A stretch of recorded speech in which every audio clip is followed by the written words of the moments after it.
guys, pag-usapan lang natin ang sinabi ni Catherine Bernardo sa mga news, no?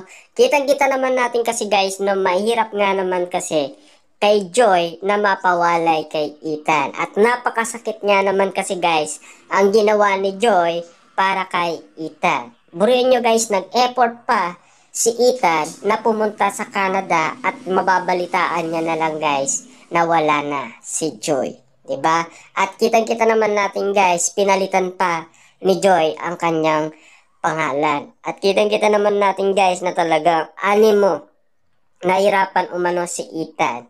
Dahil siyempre, todo nga naman sumuyo si Ethan kay Joy kung babalik pa ba siya sa piling ni Ethan.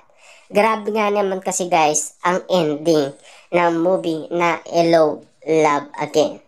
Lahat naman guys ng pinakita sa atin ni Direk Cathy na napakaganda nga naman guys na kuha nila at lalong pinaganda ang movie ni Catherine Bernardo at Alden Richard. At siyempre guys, no, may along iyakan nga naman kasi at may along kiligan at alam naman natin guys lahat ng taong gustong mapanood ang movie ni Catherine Bernardo at Alden Richard ay siguradong gagamit sila ng tissue o panyo dahil siyempre may along iyakan. Ang dating iniintay nila guys na pagbabalik pagmamahalan ni Ethan at Joy mukhang meron nangyari, 'di ba? At alam naman natin guys, nagpunta lang si Joy sa Canada, nagbago na ang lahat dahil sa pangyayaring iniwan ni Joy si